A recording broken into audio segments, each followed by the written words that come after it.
Good morning. You're watching GB News and this is The Political Correction. I'm Deanna Davison. I'm Nigel Farage. And we're also joined by Arlene Foster from Northern Ireland and from Norfolk, Paul Embry. Coming up this hour, as Lord Frost resigns, is Boris's job now on the line? And how does this affect the future of the Northern Ireland Protocol? Are we heading for a lockdown after Christmas? And if that happens, will the hospitality industry sink without trace? And the cost of living is on the march as inflation goes higher. And you can get involved in the conversation. So email us on gbviews@gbnews.uk or tweet us at gbnews. This is The Political Correction.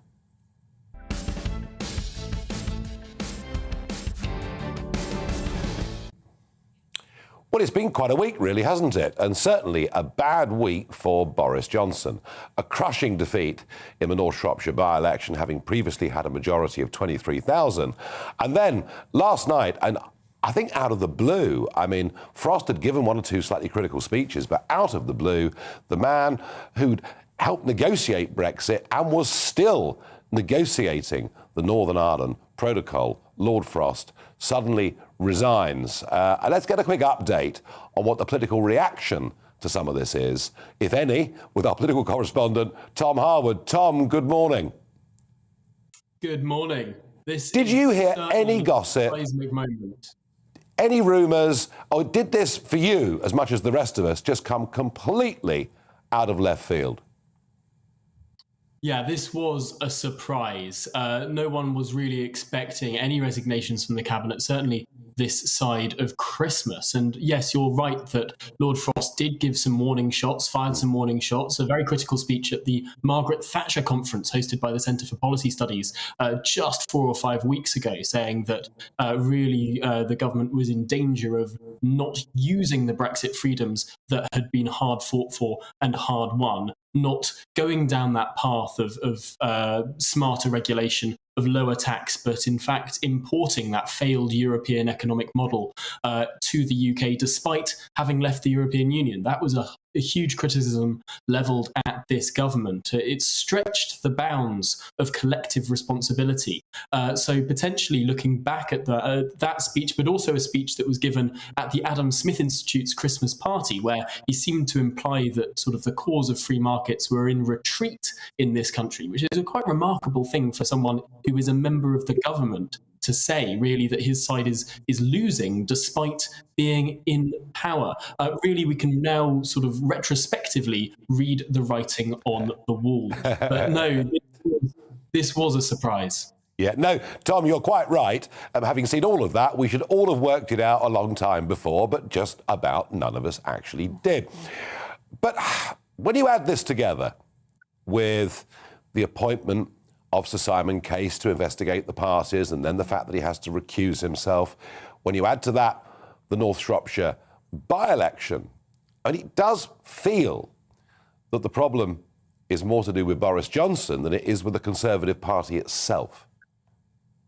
And of course, not to forget the largest rebellion of Boris Johnson's premiership, also coming earlier this week. Over 100, or just about 100 Conservative MPs rebelling against this government. An extraordinary number, numbers that we were not used to since the dying days of Theresa May's government. This really does feel like the government is teetering now, and for quite some time, for almost 2 months, Conservative MPs have been telling Boris to get a grip. I wonder if that language will now increase. The temperature of this criticism may well go up. Of course, this downward spiral began by an own goal by this government, shooting itself in the foot over the handling of the Owen Paterson affair.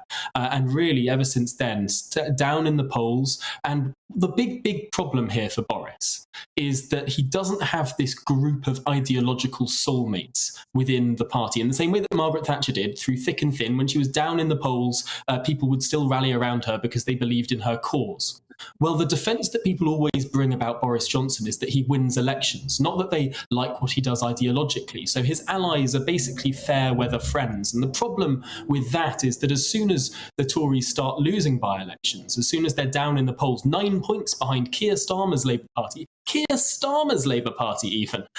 in recent polls, now that Boris seems to be less popular, who are his friends? If his friends aren't based on ideology and are only based on popularity, they can soon melt away.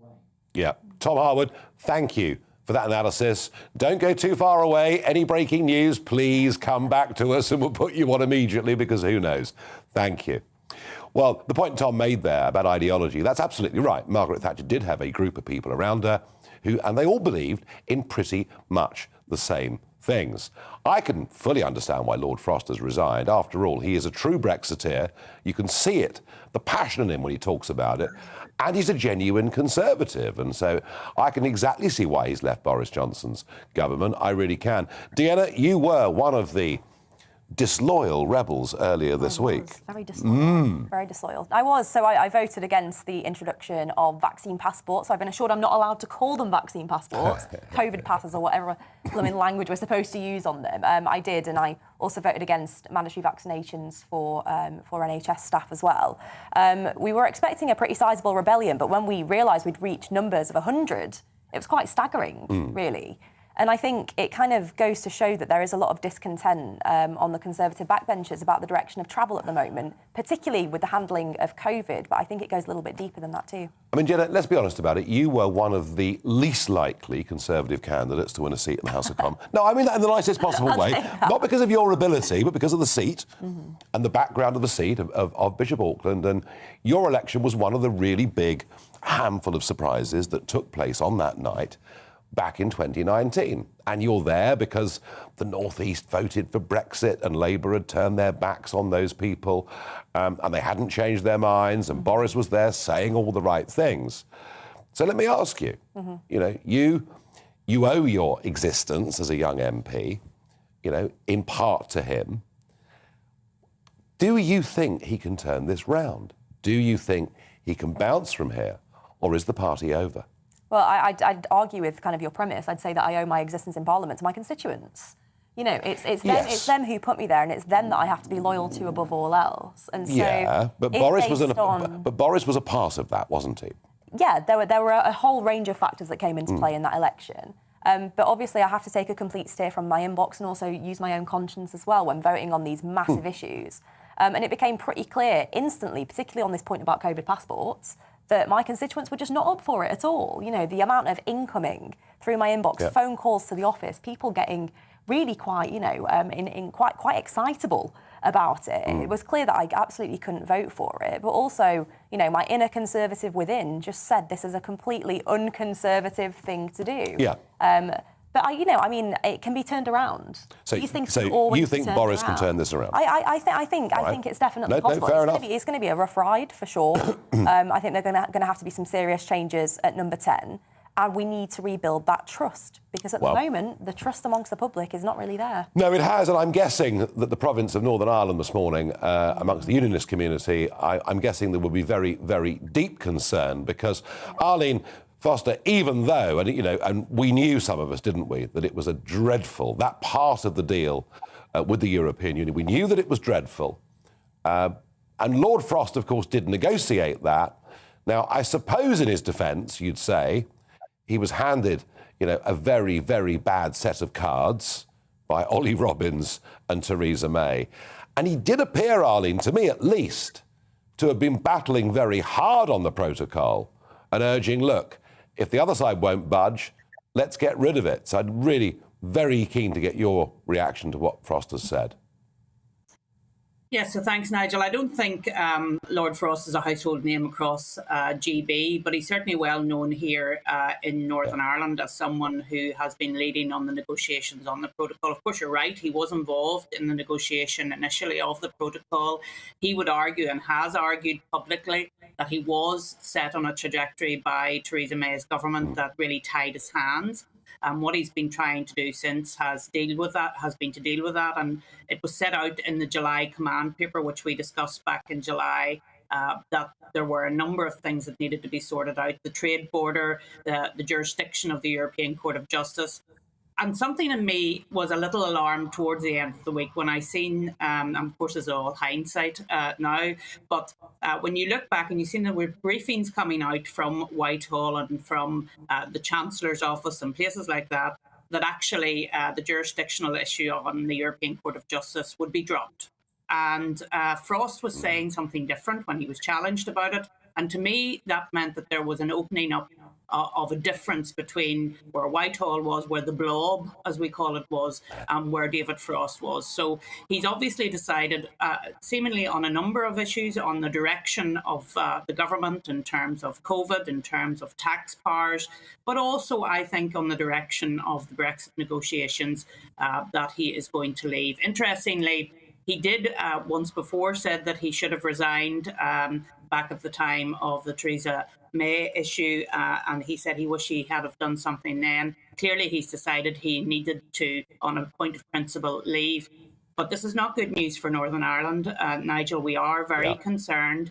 I am worried about the stability of Northern Ireland, frankly. We have an election next May, and if the protocol is still hanging around as it currently stands, there will be huge instability in Northern Ireland. Yes, and that is very disturbing. But of course, with Frost gone, I have to say, it seems to me that as a political issue, it will go down the agenda, given just how consumed Boris Johnson is with a whole host of other very, very immediate issues. Paul, when you were a teenager and Tony Blair was there leading the Labour Party in the 90s and John Major's government made mistake after mistake after mistake, well, here we are.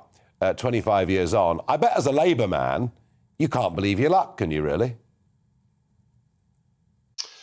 Well, I'm not sure. I mean, there's certainly a feeling that things are coming apart at the seams a little bit for the government. Labour at the moment is riding high in the polls, but my fear is that that could be just temporary. I think if you are serious about an opposition, about becoming the government, you need a sustained period of being ahead in the polls by a decent margin.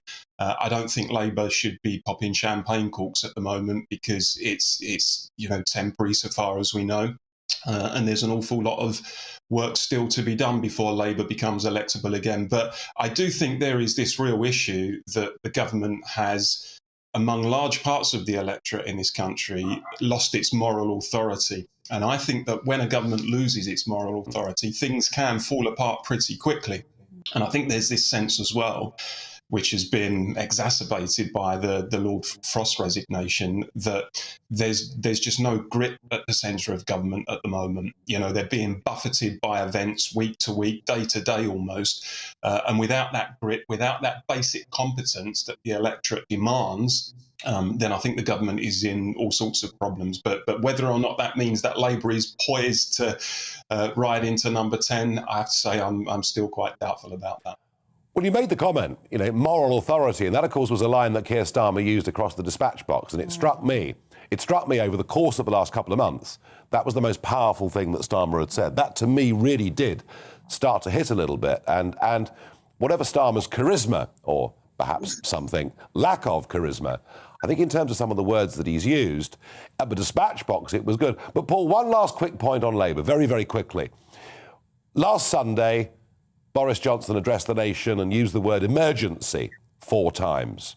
And some could argue that the reaction of the French and the Germans is unsurprising if we're talking about a tidal wave of infection. But when Starmer responded on the Monday, I mean, it was just Boris Johnson with a slightly better haircut, or a haircut. I mean, he's not really, when it comes to the COVID crisis, there's almost no difference of policy, is there?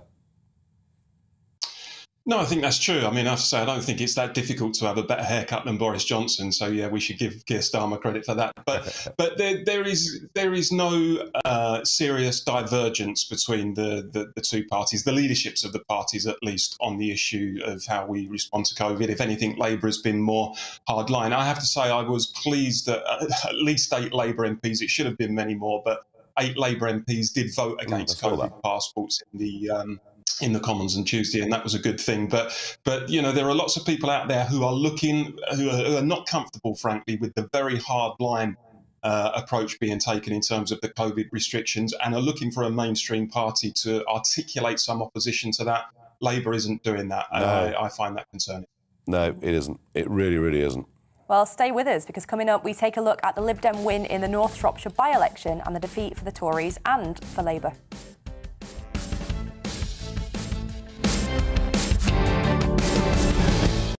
You're watching GB News live across the UK and the world on our digital stream. GB News is Britain's news channel. We are the UK's home of discussion and debate from all perspectives. We are here for you. Don't forget to join our YouTube community by clicking on that subscribe button. And if you want the GB News app, you can click and catch up on programmes anytime. We love to hear from you, so email us. gbviews@gbnews.uk. Thanks for being part of the GB News family. My name is Andrew Doyle. Join me every Sunday evening at 7 p.m. for Free Speech Nation.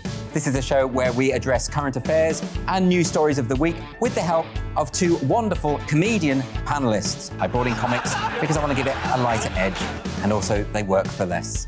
See you there.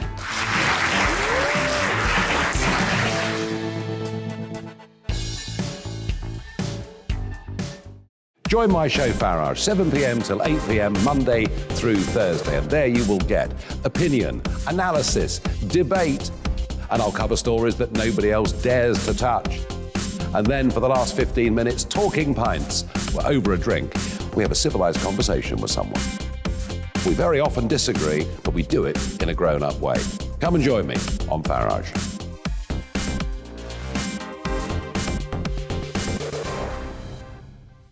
I'm Colin Brazier. I've reported from more than 70 countries around the world, covered wars from Afghanistan to Iraq, from Lebanon to the Balkans. I'm trying to bring that experience, that feel for events, to the studio. And something else. I'm ready to give an opinion. Today's stories with a spark. Brazier from 8 p.m. weekdays on GB News.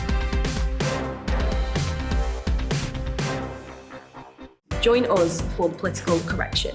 We're here every Sunday to correct politics and put you, the people, back in charge. We talk about all areas of the United Kingdom, including Northern Ireland.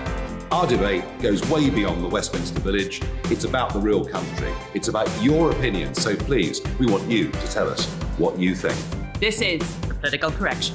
Every Sunday morning from 10 a.m. here on GB News.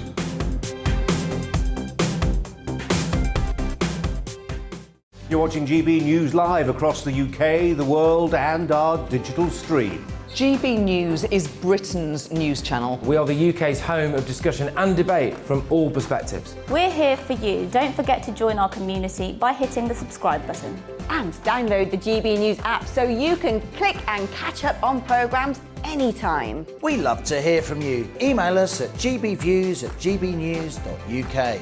Thanks for being part of the GB News family.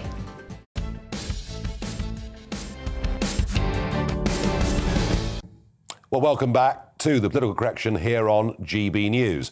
In a moment, we'll talk North Shropshire. Was it just a case of midterm blues or something more serious? But to begin, some comments that have come in already from viewers. And a lot coming in. Joanne says people's lives are being restricted by computer modelling. Garbage in, garbage out. You believe that, don't you?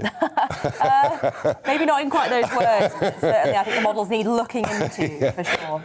Mike says, I'm sad to hear Lord Frost is leaving, as I thought he was the only person to stand up to the EU and fight our corner. Tony says, Frost leaving shows that the government and the party are not united under law, policy or mind. Where do we go from here? Well, a lot of those discussions going on, I can assure you, Tony. Dan, I want a Labour government now.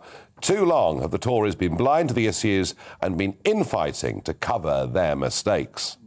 Sam says, why can't we see more politicians like Andy Burnham? A man and politician who's brave and fights for his local people whilst also for businesses and the NHS nationwide. I wouldn't be surprised in a couple of years' time if you didn't see Andy Burnham leading the Labour Party, to be honest with you.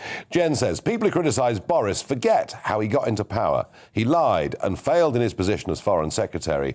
It was always destined to go wrong. And then on vaccine passports, Will says, public health matters. Why can't people remember people are dying right now and every life lost is a tragedy? The government's there to protect us and should do everything it can to do so. Voting against vaccine passports risks lives. Well, I could say a lot about lives being lost in other ways because of the restrictions that are being put in place, but we'll save that one for I actually think vaccine passports are dangerous. I think if you really want to make sure that a nightclub or a football game is with as little risk of virus transmission as possible. People should do a lateral flow test a few hours before going. And regardless whether you're vaccinated or unvaccinated, Will, you can still catch and transmit this virus. Just on that point about vaccine passports, I actually used one for the first time on Friday. Did you? I did, yeah. I went to a nightclub and showed my COVID pass. And one of the things that I found incredibly sinister about it, there's a QR code comes up on your phone and that gets scanned by sort of the bouncer on the door. And a green tick appears on their phone, but not just a green tick, but your name as well. Yeah. And I think that was something we weren't aware that it was being used as a sort of check-in tool as well. No, it's big state. Yeah. So, to North Shropshire, the Conservative Party have held that seat since the Great Reform Act of 1832.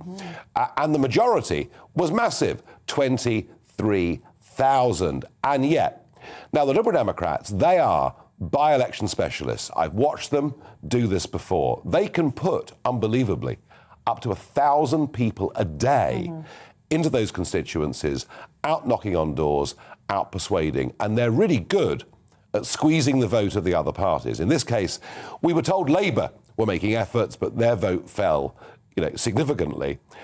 And the same for all the other parties. The Lib Dems hoovered up most of that vote. And in the end, stunning. They won this by nearly 7,000 votes. So we have seen many, many times government suffering from midterm blues. It happens. It happens in America, certainly. It happens here. But I just think there is something different about this. It just feels to me this was rather more a referendum on Boris Johnson himself and his personality than on the Conservative Party. And I think to that end, Deanna, I would have thought when that result came out at 4:15 on Friday morning, that it's led to considerable concern and panic on the backbenches. I mean, this is the opposite to a red wall seat. This is market town England, old rural England. But I would have thought you guys sitting in red wall seats would have been pretty scared by that result. Well, I think you're right on that point about a sort of protest vote, as it were. The Lib Dems are very good at kind of solidifying that and kind of grabbing votes from everyone else and sort of treating it really as a referendum in this current government. And clearly the added dimension of the reason why Owen Paterson actually resigned and the sort of sleaze scandal around that certainly will have helped the Lib Dems' cause on this one. I wasn't at all surprised by the result. I woke up in the morning, quickly checked my phone and saw, really unsurprising, given kind of what I'd heard from the ground and given the intensity of the Lib Dems campaign. But did it make me panic about kind of the future of my own kind of seat and those of many of my friends across the red wall? Not really. No. Not really, because by-elections are weird. We know by-elections are weird. We get these very they can be very, very weird. results. And that seat will almost certainly go back to the Conservatives at the next election, just by the nature of that seat. But to me, it was the knock-on to other red wall seats that I thought really mattered. Arlene, it was hell of it. I mean, the second biggest swing from Conservative to Liberal since 1945. Yes, and I think the first biggest swing was in Christchurch in 1993, and then when the election came, the general election came, the seat would go back to the Conservative Party. But of course, then Labour came in as the government in 1997, as we all remember. That was the start of Tony Blair's reign. But look, it was certainly a protest vote. Actually, listening to the vox pops coming from Oswestry and places like that, you could very clearly hear that people were Conservatives. That was how they normally voted, but they were going to vote for the Liberal Democrats just to, frankly, give Boris a kick up the backside, and that's what by-elections do. I thought it was also interesting, Nigel, to look at the by-election that happened 3 weeks ago in Old Bexley and Sidcup. There, the swing was only 10% and went to Labour on that occasion. And Labour were saying what a great thing this was that this had happened. But up in North Shropshire, they decided not to go to Labour. In fact, Labour fell way down to, I think, just over 3,000 votes. And actually what happened was the protest went for the Liberal Democrats. So it is a protest vote. I think the Prime Minister's reaction was probably the right reaction, the only reaction he could have. One of saying, look, I accept it, personal responsibility. I accept it with humility. I hear what has been said. But if he is hearing what has been said, he needs to do something. And I know from personal experience that leadership is a lonely place, Nigel. I know that very, very well. Yeah. What he needs is a team of very trusted people around him who will tell him what is what, and not just tell him what he wants to hear, but actually what he needs to hear. And I think that is what is lacking at the moment. And I thought it was interesting that Tom was referencing the fact that he doesn't have, like Thatcher had, this coterie of people who would have went out and batted for him. Ironically, one of those who would have batted for him in the past was David Frost. Yes, the sort of people like us thing doesn't really exist with Boris Johnson because ideology is not a big part of his politics. Now, one of the people who is very important, of course, at the heart of government is Sir Simon Case. He was the man tasked with the job. Find out, did any Christmas parties happen? Did it go beyond wine and cheese? What was going on? Well, he knows at least one happened. he was somewhat present. And almost unbelievably, within a week of being appointed, Sir Simon Case has to recuse himself because some event of some kind, some party, quiz, whatever it may be, took place in his department. And now we have a new top civil servant, once described apparently as a deputy god, who is going to root out the truth over the passes. And I'm told that Sue Gray is known to you, Arlene. Yes, Sue Gray was in Northern Ireland. She came on a sabbatical to Northern Ireland, was the permanent secretary in the Department of Finance, applied for the job of head of the civil service here in Northern Ireland as well. So she's actually from Northern Ireland. She has a home here in Northern Ireland, but she's back now in the Cabinet Office and working there, and has been known to be a very effective operator. So I'm not surprised at all that she's been asked to do this job. She's quite a pragmatic civil servant, and hopefully we'll hear from her very soon as to what was going on. But I thought it was interesting that someone raised the issue. Does she go back right to the beginning of the investigation, or does she pick up where Simon Case left off? Because, of course, Simon Case would have done some work already on this issue. So it'll be interesting to see what approach Sue takes. Yeah, it's not hard, though, is it, really? You just interview a few people and then you go to the gates of Downing Street, where everybody that walks into that road and walks back out of that road is signed in and signed out with the police.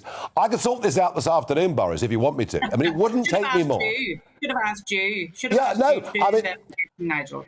I'd sort this out in a couple of hours, and I suspect what they're trying to do is to sort of kick this can down the road some considerable distance. But we'll see what happens, and we'll see how quickly they move. Now, one of the debates that has come from all of this is who could the successor be? And it's been quite entertaining this week.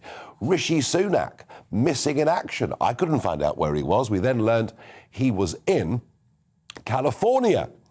We were told it was on official business, and so we at GBNews wrote to the Treasury to ask what meetings he'd attended in California, and we're still waiting for an answer. But stories that he has let it be known, certainly the Daily Mail were reporting that he was against the Plan B restrictions. And then we have Liz Truss appearing in tanks and posing for a photograph that I thought made her look rather like the Queen. So she apparently fancies her chances. So people are vying to take over. Now, of course, if I ask Deanna about this, she's going to say, well, there are no possible leadership challenges because... You've heard my lines already. Because Boris... very, very predictable. Although, if you are to believe Private Eye, yes, I am one of the leading rebel-rousers on the Liz for Leader campaign. I could see that you have been stabbing your leader in the back, and you've been caught out, and Private Eye have written it all back. For a WhatsApp group that doesn't exist. No, I think Private Eye must be true. Must be true. Everything that's written must be true. I wonder, Paul... Oh, absolutely. Paul, I mean, they are lining up, aren't they, already? Well, they love a bit of regicide in the Tory party, don't they? So I'm absolutely sure they are lining up, and they're all on manoeuvres. And for the rest of us, obviously, it's incredibly entertaining, especially those of us on the Labour side of things. But you know, I think Rishi Sunak clearly is at some point planning to bid for the leadership.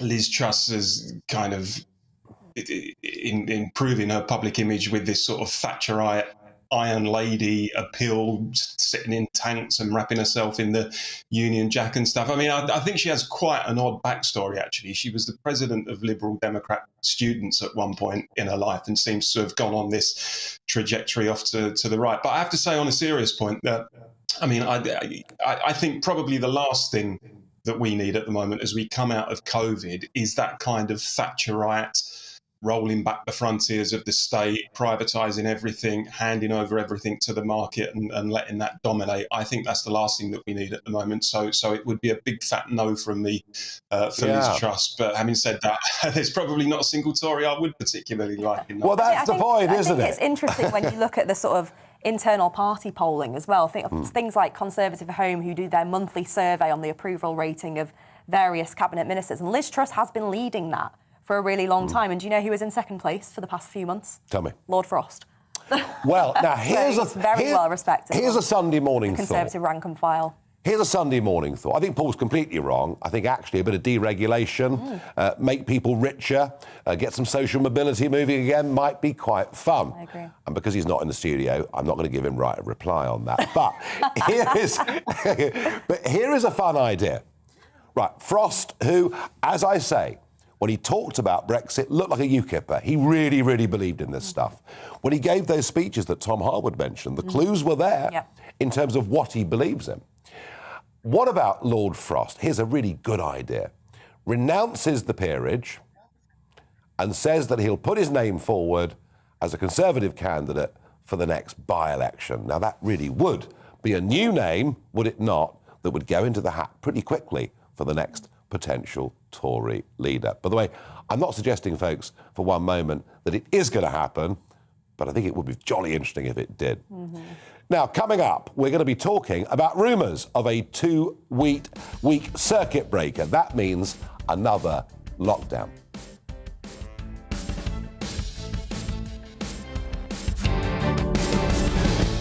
You're watching GB News live across the UK and the world on our digital stream. GB News is Britain's news channel. We are the UK's home of discussion and debate from all perspectives. We are here for you. Don't forget to join our YouTube community by clicking on that subscribe button. And if you want the GB News app, you can click and catch up on programmes anytime. We love to hear from you, so email us. gbviews@gbnews.uk. Thanks for being part of the GB News family. My name is Andrew Doyle. Join me every Sunday evening at 7 p.m. for Free Speech Nation. This is a show where we address current affairs and news stories of the week with the help of two wonderful comedian panellists. I brought in comics because I want to give it a lighter edge, and also they work for less. See you there.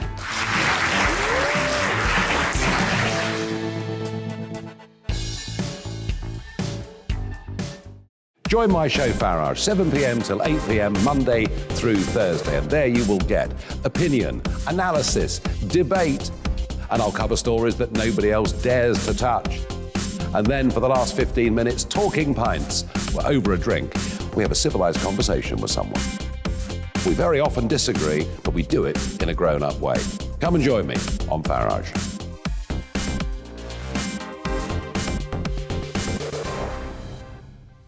I'm Colin Brazier. I've reported from more than 70 countries around the world, covered wars from Afghanistan to Iraq, from Lebanon to the Balkans. I'm trying to bring that experience, that feel for events, to the studio. And something else. I'm ready to give an opinion.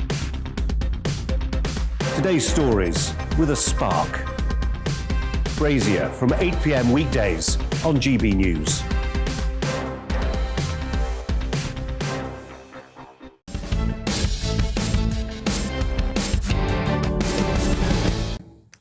Last Sunday, we were told it was an emergency. Yesterday, Sadiq Khan talked about a major incident in London. And we've learnt this morning that the Dutch, quite surprisingly and very rapidly, have gone into lockdown until at least the middle of January. So there are one or two newspapers this morning, Telegraph in particular, speculating pretty hard that some form of lockdown, greater restrictions are coming, and possibly coming very quickly. And I've kind of in my own mind thought to myself, well, they'll allow us to have Christmas and Boxing Day, but maybe just may be, what they will try and stop are New Year's Eve celebrations, which of course didn't really happen last year. Deanna, he's promised, the Prime Minister, that if more restrictions come, call it a circuit breaker, call it what you will, that Parliament would be recalled. Are you going back to Westminster this week? Don't know for sure yet, but I would be very surprised if we aren't back probably on Tuesday or Wednesday of next week. What we know is that there was a Cobra meeting on Saturday and some reports, I think in the Times yesterday, suggesting that the plans that are being drawn up do involve a 2-week circuit breaker, starting probably a couple of days after Christmas. There are so many questions that can be raised around this issue, and I think it is really important that Parliament does get the chance to get back together to really quiz ministers and really have this debate, because this isn't kind of small stakes anymore. You know, the public opposition to the idea of a lockdown, to closing hospitality is huge.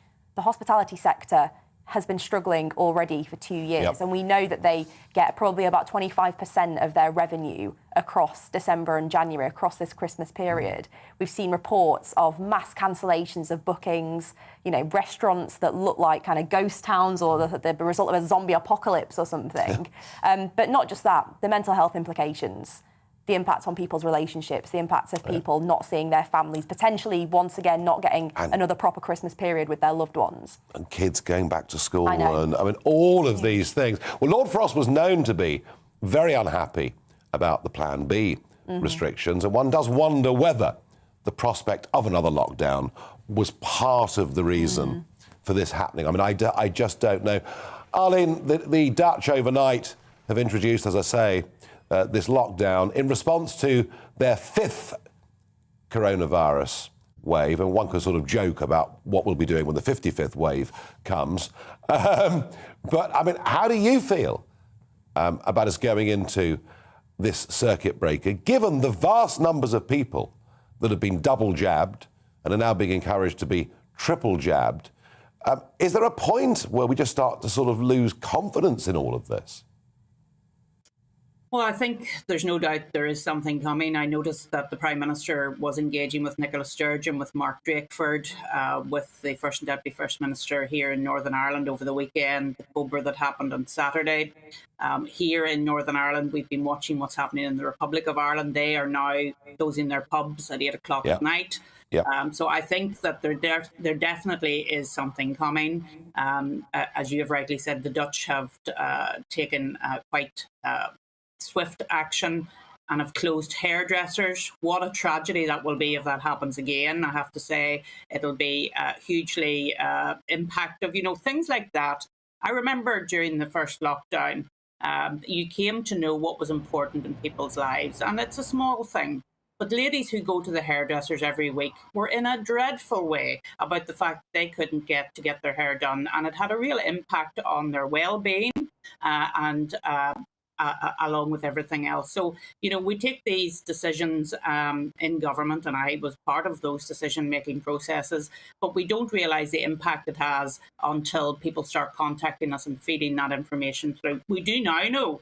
And it's interesting that the lady who's in charge of mental health in Northern Ireland, Professor Siobhan O'Neill, has pointed out what an impact restrictions have had on the young people of Northern Ireland over this past 18 months. And I have to say the prospect of kids not returning to school in January is one that really, really concerns me. Yes, as a parent, but also as someone who has watched the harm that has been done to young people's education, to young people's well-being. And of course, we're all aware of the abuse that has taken place and the neglect of children who cannot get out of very abusive home lives. And I think we have to take all of that into consideration. And I very much hope government is listening to people like Professor O'Neill.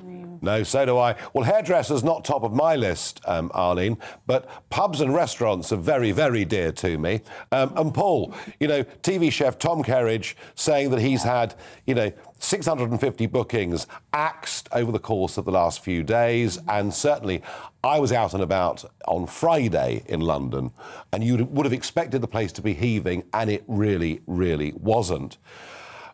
What does government do about hospitality? Is Rishi Sunak just going to have to start pumping in more money again?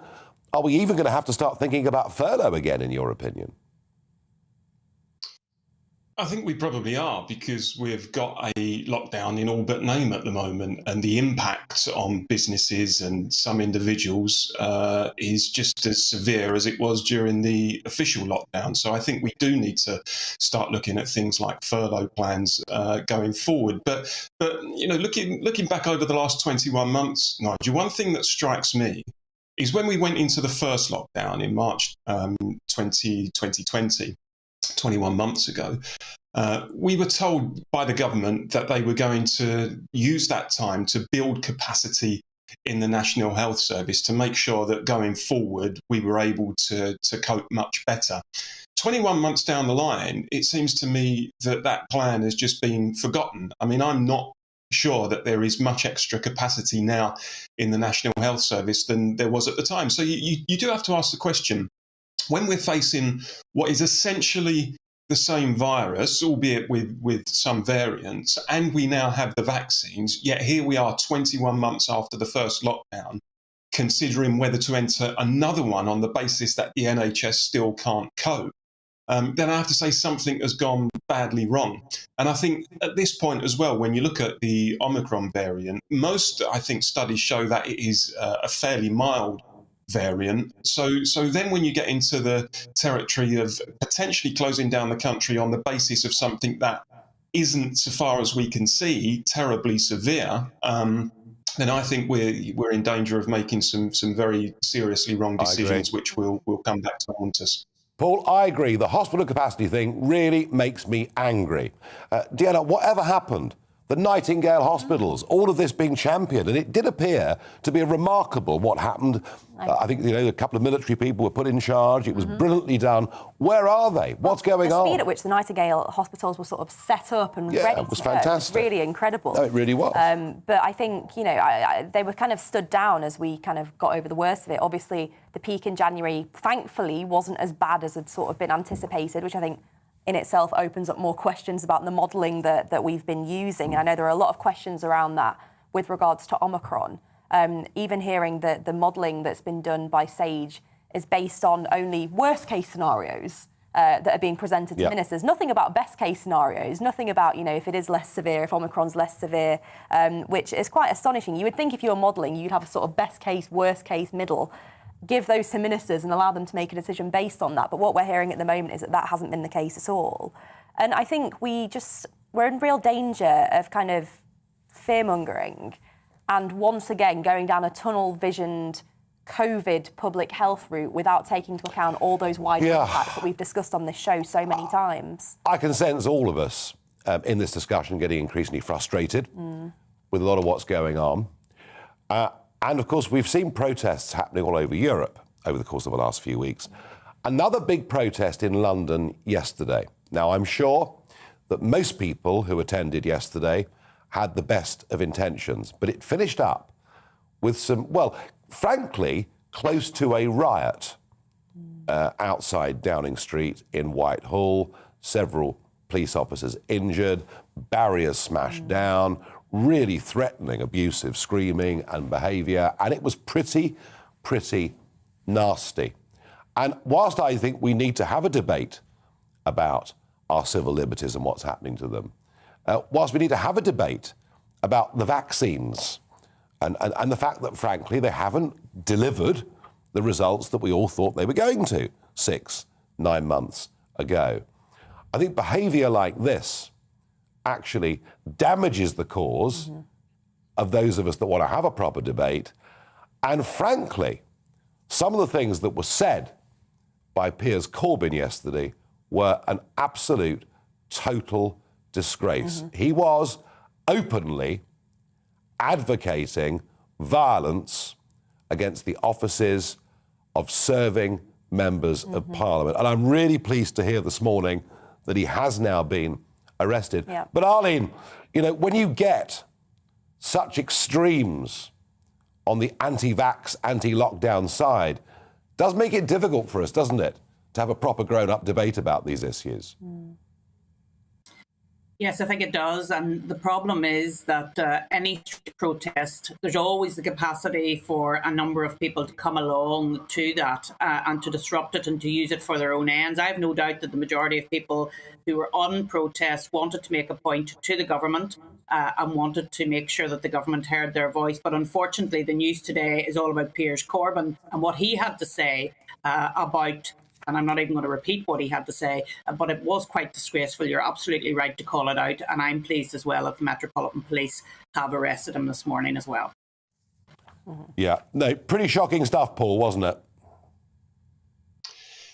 It absolutely was. And, you know, in the light of the horrific murder of Sir David Amess recently, you would hope that people would think about that before making such aggressive and extreme statements. And I think you're right, Nigel, that it is difficult to articulate a mainstream and moderate argument against some of the more extreme COVID restrictions, whilst people like this are tagging on to the campaign. Because let's be blunt about it, some people on that side of the argument are cranks. They are people who have extreme views. They are conspiracy theorists.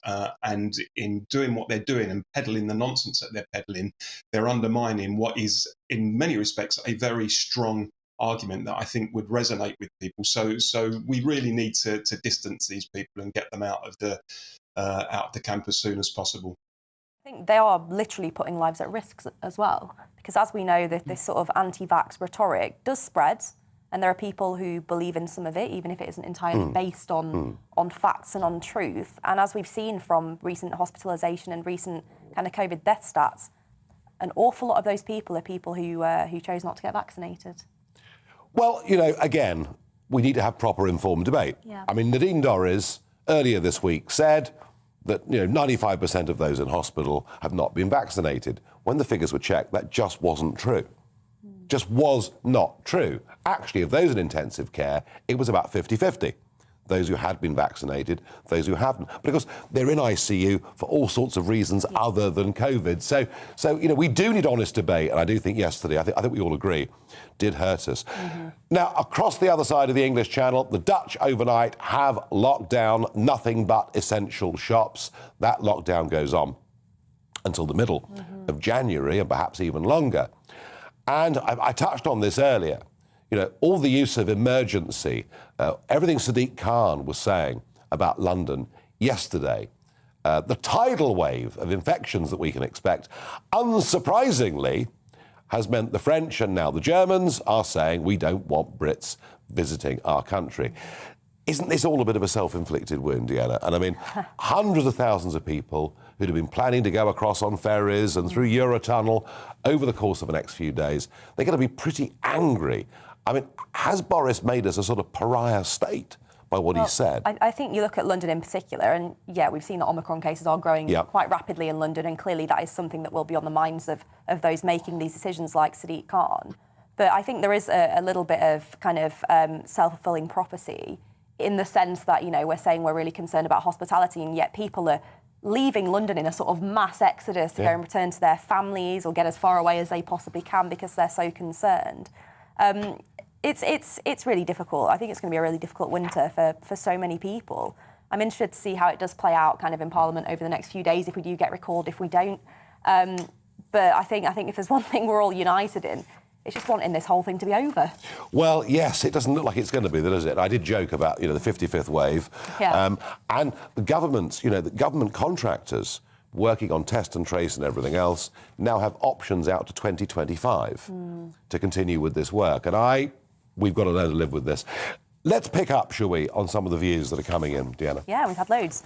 Nigel, can you stop texting in the show? Well, I know. That was me a moment ago. Nigel says, I think we risk people if we lock down again, businesses are damaged, and the time needs to be taken to support them. Don't keep us from our jobs. Of course, 2.4 million people employed in the hospitality sector alone. Yeah, so if that was to be locked down, it's, hugely damaging. Andrew says, who would your next choice be for Brexit minister? Steve Baker, possibly. I have no idea, actually. I haven't really given it much thought. The news came as a bit of a shock this morning, so ask me again when we're back. What you're supposed to say is, whilst I have no personal ambitions of my own, if I could serve the country... But I don't have an ego your size, Nigel, so well, you pop into my it's mind. the way it's done, you know. I mean, surely. Michael says, it's beginning to look like Boris has no intention of severing ties with the EU Court of Justice and giving way on several issues in the manifesto he was elected on. This is very interesting because, you know, Dominic Raab this week proposing new legislative changes, but none of them actually worth a row of beans, all the while we're signatories to the ECHR and the European Court of Human Rights in that case can take precedent. But in the case of Northern Ireland, it is, of course, the ECJ that continues to have that say. And these are big, thorny issues, and they're part of the reason. I'm absolutely certain they're part of the reason why Lord Frost has gone. Ryan says, I can see why people have lost faith. What made me switch to reform was the sleaze scandals. Many times I've been depressed by this sort of thing, blighting the party. Paul says, I like Deanna's style. Why can't she run for leader? No, well, sorry, thank you, Grandad. She's got to go for Brexit minister. That's what she's got to go for first. I don't know about that. Karen says, where's the accountability with Sajid Javid? He's health secretary, yet he seems to have nothing to do with the policy. Why can't we see doctors and health experts as part of the Tory party to create accurate and clear measures? Well, we do. Of course, we have the select committees that have got some incredible voices on, led by Jeremy Hunt, the Health and Social Care Committee. I'm on the Science and Technology Committee. We've been doing an awful lot of scrutiny over the Omicron variant and various other things. So it's a little bit broader than you might think on that scrutiny point. The WhatsApp groups have been kind of aglow, and a lot of those medical professionals who are elected members do really get involved kind of front and centre in those discussions as well. Yeah, and, you know, Fred says, sorry, Liz Truss is untrustworthy. Boris, put her where she is. Why can't she show loyalty and not be so hungry for power? Well, I guess these are the questions that have always been asked. Graham says, Nigel, why can't people understand that London and its attitude towards COVID is the reason people outside of London have become annoyed by their attitude? Look, I think the truth of it is that, you know, Brexit was the great victory of those outside London, a message to people inside London. And other than eventually, reluctantly delivering on Brexit, those differences of attitude between the rest of the country and London are as big as they ever were. Ali mentioned the blob earlier, and I'm afraid there's a lot more reform that is needed in this country. Coming up, a new chair of social mobility has been appointed, but what should they tackle first? We'll discuss that and more in the next hour. Don't go away.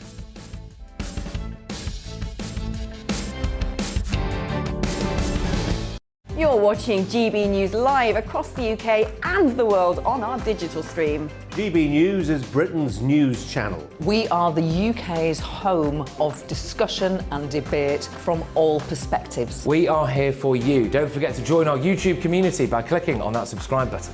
And if you want the GB News app, you can click and catch up on programmes anytime. We love to hear from you, so email us. gbviews@gbnews.uk. Thanks for being part of the GB News family. My name is Andrew Doyle. Join me every Sunday evening at 7 p.m. for Free Speech Nation. This is a show where we address current affairs and news stories of the week with the help of two wonderful comedian panellists. I brought in comics because I want to give it a lighter edge, and also they work for less. See you there.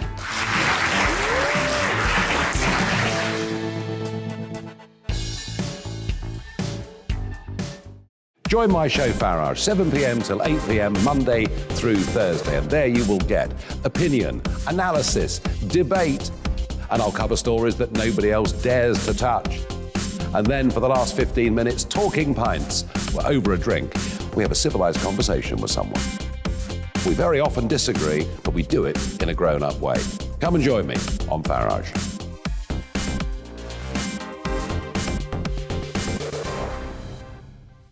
I'm Colin Brazier. I've reported from more than 70 countries around the world, covered wars from Afghanistan to Iraq, from Lebanon to the Balkans. I'm trying to bring that experience, that feel for events, to the studio. And something else. I'm ready to give an opinion. Today's stories with a spark. Brazier from 8 p.m. weekdays on GB News.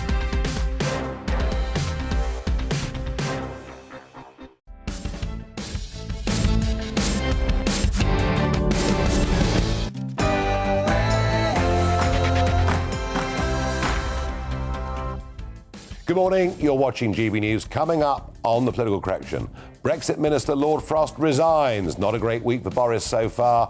What else could possibly go wrong? A new social mobility czar is about to be appointed, but what should the priorities be? And former England cricketer Stuart Meek joins us live in the studio to talk about the Ashes. That and plenty more after the latest news.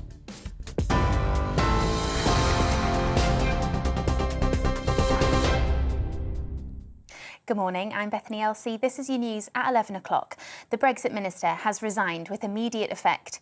In a letter to the Prime Minister, Lord Frost says building a new relationship with the EU would be a long-term task. In light of Plan B restrictions, he also said that we need to learn to live with COVID. In his reply, Boris Johnson said he was very sorry to have received his resignation. Health Secretary Sajid Javid says he understands why the Brexit Minister has chosen to go. I think he's an outstanding public servant, and I think that the way Brexit was done and how we achieved that and achieved those successes, he's been a central architect of that. So I wish him the best, but I do understand his reasons. He's a principled man.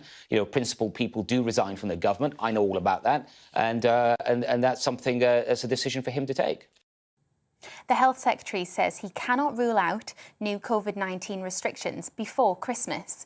Asked on the Andrew Marr show on BBC One whether more measures would be introduced, Sajid Javid says the government are assessing the situation. It comes as scientific advisors have told ministers that reported hospital admissions with the variant in the UK are probably around 1/10 of the true number. London Mayor Sadiq Khan says it's inevitable that new measures would be brought in. To have a cool, calm discussion around Cobra, look at the science, look at the trends. But I think if we don't bring in new restrictions sooner rather than later, you're going to see even more positive cases and potentially public services like the NHS on the verge of collapse, if not collapsing. New research has found that Omicron might be less effective at attacking the lungs than earlier COVID variants. A study by Cambridge University has concluded the virus has mutated to avoid antibodies, but this can reduce its ability to replicate in the lungs. This would make it less likely to cause severe disease. Police officers have suffered minor injuries in what they are calling scuffles at a protest in central London. Protesters marched outside Downing Street against the new COVID restrictions in England. The Met Police say they were subject to abuse and physical violence, but no arrests have been made. Meanwhile, Germany is set to tighten restrictions on travel from the UK. The changes from 11 p.m. tonight, except for German nationals, residents and transit passengers. Anyone entering Germany from Britain, whether vaccinated or not, will need a negative PCR test and will have to quarantine for 14 days. It comes as the Netherlands enter a lockdown until at least the middle of next month. People in Hong Kong are voting in the first election since China increased its control over the territory. The political system has been changed by Beijing, meaning every candidate will be vetted on their loyalty to China. Most of the opposition figures have been jailed or have fled the territory. Police have warned anyone calling for a boycott of the council election will be arrested. And an arrest has been made following allegations of racial abuse in Arsenal's victory at Leeds in the Premier League. Leeds issued a statement after the match saying racism won't be tolerated. They added that any supporter found to be using racist language faces a lifetime ban at the club. The referee briefly halted play in the 34th minute to consult with match officials after the abuse had been reported. Award-winning architect Lord Rogers has died at the age of 88. He's the man behind the design of the Millennium Dome, as well as the Senedd Building in Cardiff, the Lloyd's Building and the Pompidou Centre in Paris. You're right up to date. Now it's back to political correction.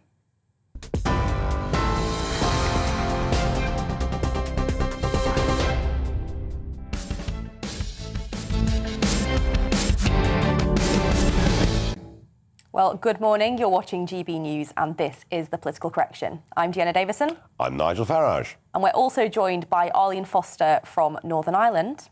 And from Norfolk, Paul Embry joins us. Coming up in this hour, as Lord Frost resigns, is Boris's job on the line? And how does this affect the Northern Ireland Protocol. Are we heading for another lockdown immediately after Christmas? And if that happens, will the hospitality industry sink or swim? And the cost of living is on the up as inflation goes higher. Don't forget, you can get involved in the conversation and we want to hear from you. So email us on gbviews@gbnews.uk or tweet us at gbnews. This is The Political Correction.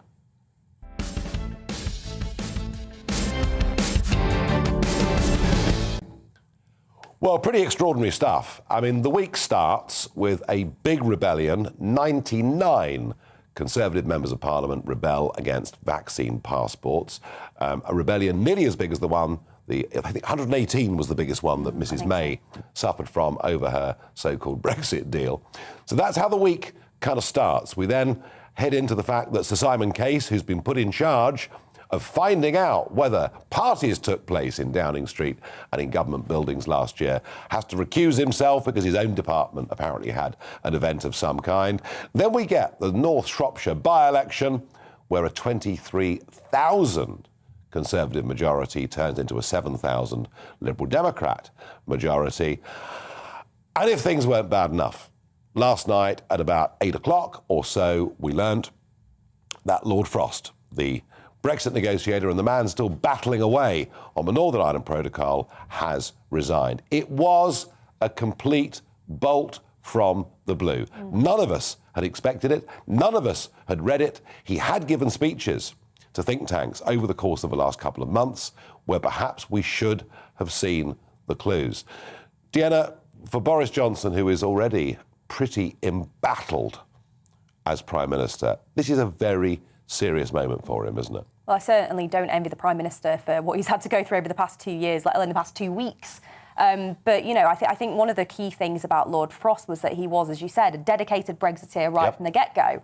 And going right back to the 2019 general election, do you remember what the key message was? It was 3 words. It was in a hashtag, get Brexit done. Brexit was so central to that having a kind of real dedicated, lifelong Brexiteer kind of at the helm, going through these intense negotiations with the EU, I think it is quite a blow, actually, to see his resignation. Although I think the plan was that he was going to resign sort of quietly towards the end of the month, and then it got leaked, and now it's happened immediately. I mean, in Downing Street, everything leaks. Of course it does. But, Deanna, what's interesting is the reasons being stated are not just about Brexit, although he obviously thinks we're not taking full advantage of it, something I agree with completely. But it is to do with the staggering cost of net zero. It is to do with a Conservative Party that is putting up taxes. It is to do with a Conservative Party that is building the size of the state. And it is to do with a Conservative Party taking draconian powers and reducing our liberties. So perhaps actually his resignation is rather broader than that, because really what he's saying here is that Boris Johnson's government isn't Conservative in any recognisable shape or form. Well, I think if you look at Lord Frost's letter, you're exactly right. He talks about how he thinks we desperately need as a country to get back to pursuing deregulation and free markets and entrepreneurialism.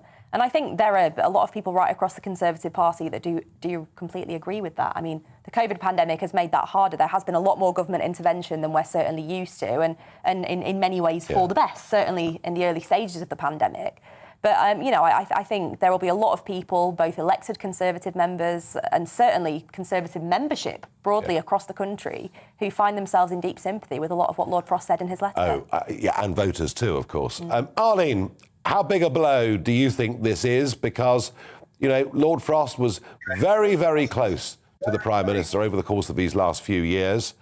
In fact, I think Boris called him the Great Frost, comparing him to the Great Frost of 1703 or whatever it was. How big a blow is this to Boris Johnson? Well, there's been a lot of commentary about the fact that Boris Johnson doesn't have a close team of people around him. Actually, David Frost was very close to the Prime Minister, has been with the Prime Minister long before he became Prime Minister, would have been someone he looked to for advice. So I think this is very significant because this is really the first policy resignation, if I can put it like that. This is not about parties or wallpaper or anything else. This is about policy. It's about the direction of travel of the Conservative Party under Boris Johnson. It should be seen as such. It's not just about Brexit, although obviously for us in Northern Ireland, we are very concerned about that issue and the fact that the protocol still has not been dealt with. It's also about, as you rightly say, the rush to net zero. It's about the cost of living. It's about lower taxes. It's about the entire direction of the Conservative Party. And I think is something that will cause deep, deep concern to Boris Johnson and should do, because others will be watching how he reacts to this. I think I'll also be wanting to know who he's going to put in place of Lord Frost to deal with the protocol. We need someone who's going to be as strong as David was with the European Union, someone who is thoughtful, someone who doesn't get excited but very calmly states the position on behalf of the government. I can think of a few people who would make a good replacement, but I don't want to damn them by naming them on television. I do hope that the Prime Minister puts somebody in there who really believes in dealing with the protocol as set out in the command paper in July of this year. Yeah, and Paul, we're seeing a Conservative Party now with a real ideological split, aren't we, between a sort of very London view of the world, a Boris Johnson, Mrs Johnson, Lord Goldsmith view of London, and what Conservatives outside of London want to see from a government they put into power with a thumping majority just 2 years ago. I think that split exists, but I think probably, Nigel, it's a little bit more complex than that, because it strikes me there's also a split between the, if you like, the kind of libertarian, pro-free market, pro-city, Thatcherite wing of the Conservative Party, which I suspect Lord Frost would probably count himself a member of, but also those who look at what happened in the 2019 election and look at the way that the Tory party steamrolled through the red wall and did that not by promising to be a libertarian, Thatcherite, privatising government, but actually by being an intervening government, a government that was prepared to use its power to deliver in the interests of those communities. State intervention, levelling up, bringing regeneration to those areas. So I think the difficulty now for the Conservative Party is what trajectory are they going to follow? Because if they do go along with what it is that Lord Frost is demanding, there would be no doubt, in my view, that some of those votes in places like Bishop Auckland, where Deanna represents, will think, actually, that's not why we voted Tory. We don't want to go back to the 1980s. We want a government that is prepared to use the power of the state to improve our lives and communities. If you're not going to do that, we're not going to vote for you again. But my argument would be that the two aren't mutually exclusive, though. You can level up by pursuing a deregulated kind of free market approach that promotes entrepreneurialism and allows those opportunities to grow in that way so that people can get those decent jobs, not necessarily because of government, but because government's got out the way and let businesses grow them. We're back to the 1980s. These were the great debates that were taking place in those days, and it's actually rather healthy to hear them. Just one thing everyone's forgotten, and that is in the Red Wall, the Brexit voting Red Wall, immigration and control of our borders was one of the absolutely key issues.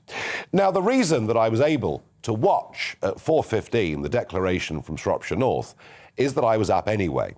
I am one of this very sad band of human beings who gets up and during Ash's series Down Under misses sleep terribly. I've been grateful to some extent that at least Adelaide's a day-night game and they've not been starting till 4 o'clock in the morning as opposed to midnight. But the Ashes, one of the great historic sporting contests, and it's day 4 of the second Ashes test. We're 1-0 down in Adelaide, and I'm joined by Stuart Meeker, former Surrey, Sussex and England cricketer. Stuart, this great historic sporting battle is not exactly going England's way, is it? No, sadly it is not. We've just seen the updates all the way through the day. I'm also one of those sad bunch that does get up to watch it as well, don't worry, Nigel. But England are currently 3 down. Rory Burns has just joined the other 2 in David Malan and Hasiba Mead in the dressing room. It was somewhat of a defiant start from Rory. He's obviously playing for his place in that side. There's a lot of speculation as to whether he might continue his place, and for the most of it, he seemed pretty set. And then he got an absolute jaffa to get him out, sadly. We have Ben Stokes and Joe Root currently at the crease. And two stars. 2 stars of the game, and Joe Root obviously eking up that most runs scored in a test year, in a calendar year. He's still got one more test to do it on Boxing Day, and if he can stick around for the whole of tomorrow, who knows, he may even be able to do it next game. I'd love to think an England cricketer could stick around for a whole day, but here's the funny thing, Stuart. You know, the World Cup cricket is a 50-over competition. I was there. What an amazing day it was. We are currently the world champions of 50-over cricket. We got through to the final of the World 2020 the other week. We lost in the final, second final in a row, but hey, we're up there. You know, we're amongst the best teams in the world when it comes to limited over cricket. And yet, in a 5-day game, we are being absolutely smashed out of the park. What's wrong with our Test cricket? I wouldn't say anything's necessarily wrong with it. I think you go back to the 90s, that period when we used to get smashed out in Australia. We're just going back to a little bit more of that sort of era, as it were. If you think about 05 Ashes, we managed to beat Australia and England. That was a great Test team, that great series. We went back out in 2006 and lost and got hammered again now in Australia. So it's a recurring theme. When they come here, we tend to beat them. When we go over there, we tend to lose in their conditions, and it should be a home advantage. Yeah. We're just going through another period now where we're going back to sort of players that haven't got as much experience out in Australia and in Ashes series. We're being carried by a very, very good player in Joe Root and Ben Stokes, and some aptly sort of Anderson and Broad were coming to the back end of their careers. But I just think we're going through a little bit of transition in Test cricket. Yes, the ECB have plugged one-day scene, and rightfully so. We, you know, for a major Test playing nation or major cricketing nation, we still hadn't won the one-day competition. So they put a lot of money and effort into that. Now we would like to see our Test team get back up to scratch. One of the thoughts that occurs to me is, you mentioned 2005, that epic Ashes series which gripped the country. And on that last day, 8 million people watched the Test match. I must admit, I just left the office and it was on in the pub, and that's where I spent the day. It's your standard Tuesday, wasn't it? I mean... and a lot of us did, you know. I mean, 8 million people watched that game, and there were kids out in the streets playing cricket. And one of the things that was said, it was a very good thing in terms of integration of communities.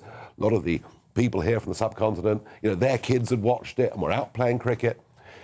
But if I want to watch the Ashes, you know, I've got to go to BT Sport and pay, I mean, it's not a fortune, but it's still a reasonable sum of money to watch the Ashes. Is this a problem for the game, the lack of availability on terrestrial television? Well, yeah, I mean, I tend to agree. It's not a statement I ever thought I'd say, but Sky have been very good to England cricket in terms of the money that they've plugged into the game, and the ECB have definitely benefited off of that. That series in 2005 was on Channel 4, so it was accessible to all. Yes. But one thing the ECB have definitely recognised is for cricket to be plugged to everyone on the streets and watching it and getting that buzz back into the nation, it has to get back onto some form of terrestrial TV, because that's where people watch it, they get excited, and they get, you know, they get what a playing. rip. I get Sky Sports to watch the cricket, but now I have to get BT Sport. I mean, it really is... Or soon it'll be Amazon Prime, or it'll be Facebook, or one of those... So the ECB are conscious of this? Yes, and that's what they did with the 100-ball competition that came in during this last summer. Originally, it was obviously meant to be the year before, but COVID affected it. And getting that cricket back onto the BBC just made it a little bit more accessible to everyone else across the nation. And I think that's really important, because they know that in order for cricket to remain strong and a big part of the country, lots of kids have to be exposed to it from a young age, and you're going to be able to do that through BBC and other sort of terrestrial platforms. Well, I hope that's right. I hope that's right. Thank you very much indeed, Stuart, for joining us. Well, stay with us, because coming up, a new Social Mobility Commission chair has been chosen. What will be their first call to action? We'll discuss that next, but first, over to the weather. It's time to remind ourselves there's always another winter. Canary Islands sponsors the weather. Looking ahead to today's weather, and it will be largely cloudy and dry with the best of the sunshine across the north and west. Here are the details. A lot of cloud across southwest England, with hail fog over the moors in particular. A few breaks in the cloud may develop largely to the west of high ground. A dull morning across the London area and southeast England. A lot of low cloud along with some mist and fog there. Temperatures around 6 degrees. Wales will see the best of the sunshine, particularly across the west of the country. Lower cloud further south and east, with Cardiff often staying cloudy. The Midlands will remain dry, with a lot of cloud. Some mist and fog patches around too, but these may lift later today. Chilly for all, with highs reaching around 6 degrees. Northwest England will see plenty of sunny spells, but northeast England will continue to remain cloudy and grey, with some fog patches there. Many places struggling to get above 5 degrees. Wind remaining light too. Across central and western Scotland, there'll be plenty of sunshine. However, southern and eastern Scotland will see a lot of cloud, along with some mist and fog patches too. After a grey and murky start across Northern Ireland, it may begin to brighten up a little as we head towards lunchtime. Maximum temperatures will reach around 7 degrees there. Through the rest of the day, some patchy rain and drizzle will move into north and east areas, drier elsewhere. Canary Islands sponsors the weather. Nah. You're watching GB News live across the UK and the world on our digital stream. GB News is Britain's news channel. We are the UK's home of discussion and debate from all perspectives. We are here for you. Don't forget to join our YouTube community by clicking on that subscribe button. And if you want the GB News app, you can click and catch up on programmes anytime. We love to hear from you, so email us. gbviews@gbnews.uk. Thanks for being part of the GB News family. My name is Andrew Doyle. Join me every Sunday evening at 7 p.m. for Free Speech Nation.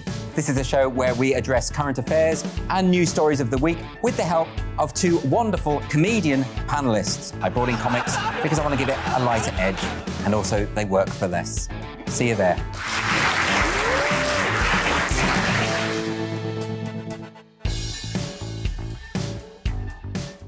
Join my show Farage, 7 p.m. till 8 p.m. Monday through Thursday, and there you will get opinion, analysis, debate, and I'll cover stories that nobody else dares to touch.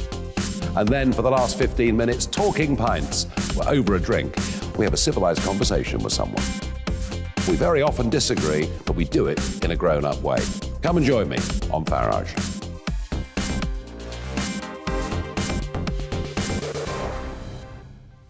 I'm Colin Brazier. I've reported from more than 70 countries around the world, covered wars from Afghanistan to Iraq, from Lebanon to the Balkans. I'm trying to bring that experience, that feel for events, to the studio. And something else. I'm ready to give an opinion. Today's stories with a spark. Brazier from 8 p.m. weekdays on GB News.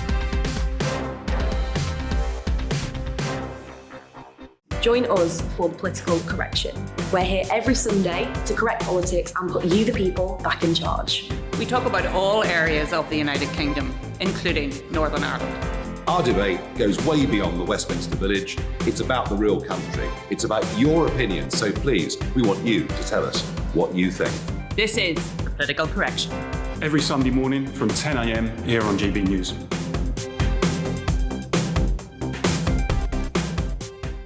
You're watching GB News live across the UK, the world, and our digital stream. GB News is Britain's news channel. We are the UK's home of discussion and debate from all perspectives. We're here for you. Don't forget to join our community by hitting the subscribe button. And download the GB News app so you can click and catch up on programmes anytime. We love to hear from you. Email us at gbviews@gbnews.uk. Thanks for being part of the GB News family.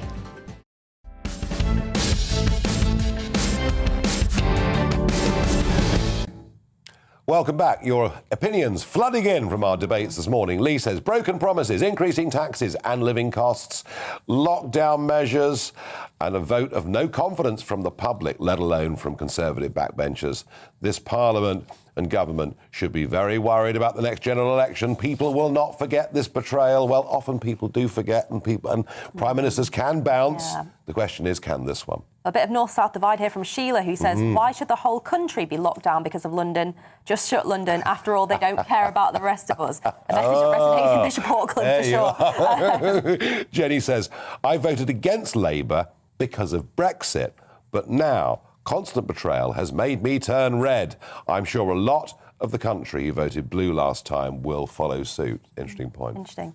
Arthur says, why can't we see just one trustworthy Tory Prime Minister? The last three have all broken promises. At least Blair and Brown were honest with how bad they were.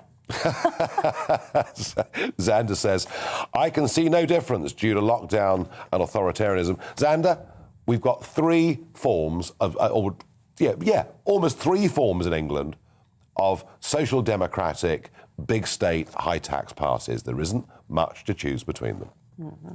Samantha says, people need to get the vaccine. It's safe and protects us. This should not be a political debate.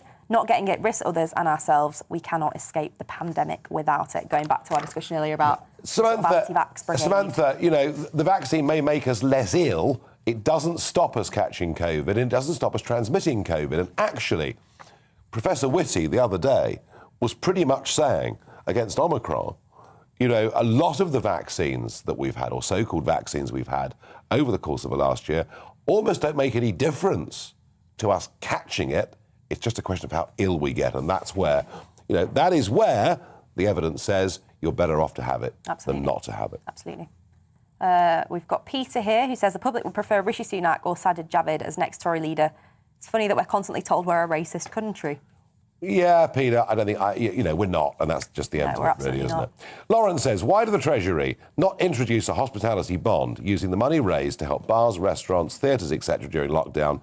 Then the holders can redeem their loan against products and services. Yeah, issuing bonds is often quite a good way of doing things. Also, of course, because we're outside the EU, we could reduce VAT on restaurant bills to zero. Couldn't do that as EU members, but it's something that could be done, and you know what, may need to be done, actually. Mm-hmm. Alan here, so it was something that we've often discussed on this show, actually. Yeah. The vast majority of the people at yesterday's protests were ordinary, decent people protesting peacefully. Many protesting for the first time in their lives. I think, unfortunately, when these protests happen, there is this very small sect who do go to the extremes, and it reflects badly on everyone, unfortunately. We condemned the violence yesterday. Absolutely. We condemned what Piers Corbyn had said. We said we were pleased that he'd been arrested. All I questioned was whether it didn't make the broader debate more difficult. And some friends of mine texted, which I looked in the breaks. Two people I've known for most of my adult life. I never thought they'd ever go on a political protest, but there are a lot of people out there genuinely worried about the loss of our liberties. Now, moving on. This was the week when interest rates went up. Yes, interest rates, something that has barely moved for a decade. They've gone up to 0.25%, but they've gone up because inflation has now gone up to its highest level in 30 years. That's why the interest rate hike came. Inflation is now over 5%, expected, even by the Bank of England, to be 6% for the new year. And you've seen it. It's rising costs at the pumps. It's rising commodity prices. And it's all happening at a time of slowing economic growth. The spectre of stagflation hangs over us, and that's when prices are going up at the same time that growth is actually going down. We suffered it back in the 1970s. And here's the problem, in my view. The Bank of England, in fact, all central banks, have completely misunderstood inflation. The massive growth of the money supply ever since this pandemic started, and indeed going back to the economic crash of 2008, means there is simply more money in the system. And there's more money chasing the same number of goods and services, which is why you've got shortages. Why you've got shortages of goods, shortages of labour, and rising prices. It is inflation. It's just as simple as that. And how the Bank of England could have denied that inflation was coming, then tried to pretend that it was transitory. How they could have been so wrong on this is beyond me. And the classic way you stop inflation is to put up interest rates. But they can't put interest rates up too far because of the size of the national debt and because of the amount of personal debt in this country. And I'm going to posit that inflation is here for some time to come. Paul, I wonder what you make of my analysis of where we are with the economy.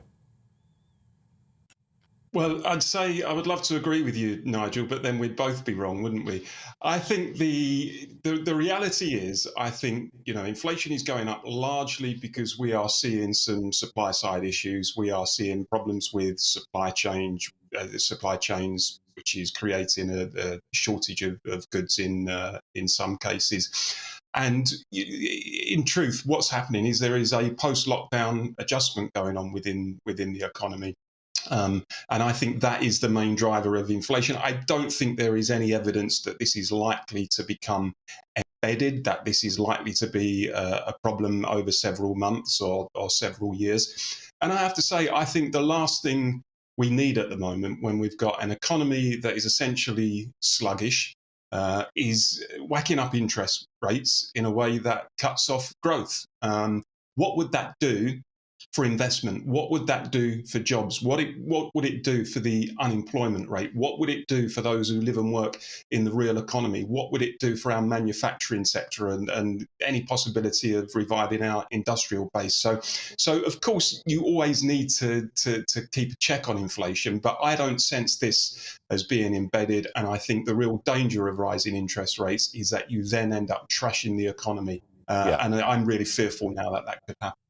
I just don't think, Paul, rates will go up as much because I just think we're too indebted to do it. And on the inflation, well, I've been calling it all year and it is happening. And I think there's been a great deal of complacency, frankly, in central banks and indeed in government too. Well, I think real concerns about cost of living, isn't it? Which is huge, you know, for people who have taken out debts, whether to help their businesses over the past year or just personally to help them get through in what's been a really difficult 18 months. The thought that those repayments are going to go up now at a time when everything else is going up, I think it's incredibly worrying. And the tax increases, of course, which will kick in. Which I didn't vote for. In a few months' time. OK. Well, coming up, we'll be talking to a rabbi in Common Ground. Please don't go away.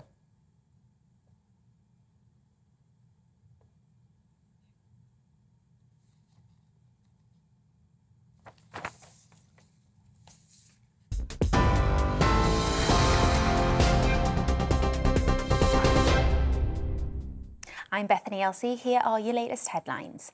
The Health Secretary says he cannot rule out new COVID-19 restrictions before Christmas. Asked on the Andrew Marr Show on BBC One whether more measures would be introduced, Sajid Javid says there are no guarantees and the government is assessing the situation.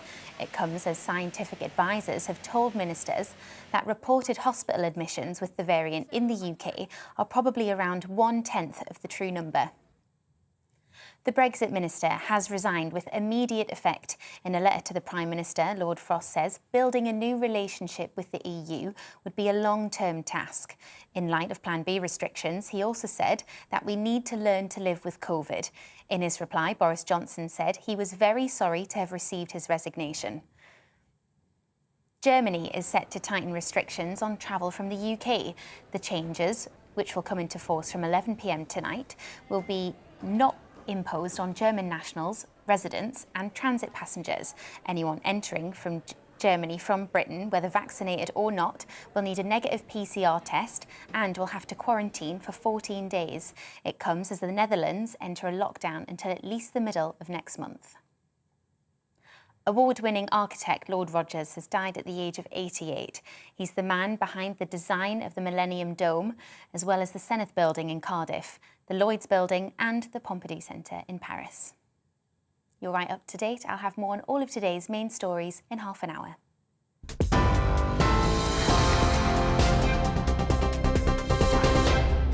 You're watching GB News live across the UK and the world on our digital stream. GB News is Britain's news channel. We are the UK's home of discussion and debate from all perspectives. We are here for you. Don't forget to join our YouTube community by clicking on that subscribe button.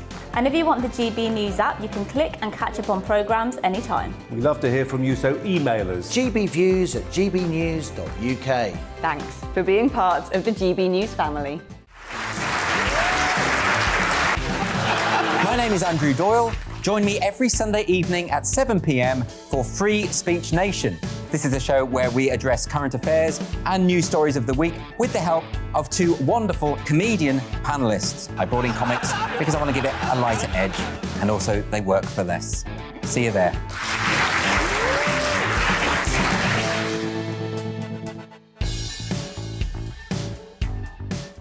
Join my show Farage, 7 p.m. till 8 p.m. Monday through Thursday. And there you will get opinion, analysis, debate, and I'll cover stories that nobody else dares to touch. And then for the last 15 minutes, talking pints. We're over a drink. We have a civilised conversation with someone. We very often disagree, but we do it in a grown-up way. Come and join me on Farage.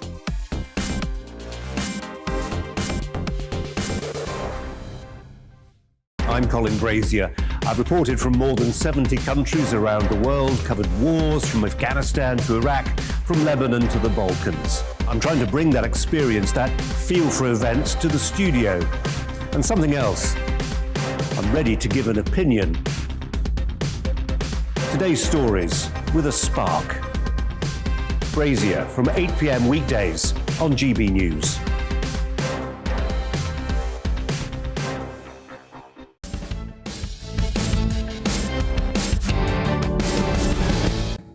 Welcome back to The Political Correction. Each week we aim to talk to someone at the heart of the community to talk about what brings us together, our common ground. And today we're really glad to welcome back to the show Rabbi Jonathan Romain. Rabbi, thank you for joining us this morning.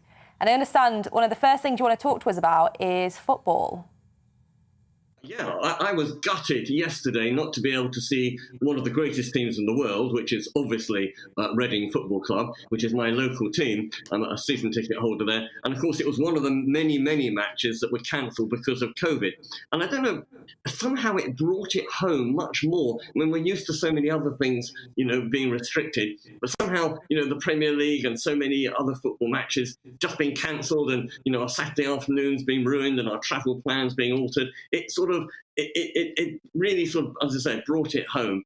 But what I was also surprised at was the statistic that came out, and Jurgen Klopp also mentioned it, that apparently 1 in 4 of footballers are not vaccinated, which is an astonishingly high percentage, 25%, and actually much more than most other professions or careers. And it really footballers have got lesser IQ than anybody else, and it just sort of seems very strange that they, particularly because they're part of a team effort, they know how many people rely on them, not just the other members of the team, but the whole staff and the thousands, tens of thousands of supporters. And can you just think of the people who do, London, we're going to go to Newcastle or Liverpool and vice versa, and have been travelling across the country, and suddenly bang, everything goes to pot. So I'm a bit disappointed, to be honest, that footballers aren't getting vaccinated like anybody else should do, to my view. But really gutted that I missed out on my weekly fix at Saturday afternoon screaming at the Majeski Stadium in Reading.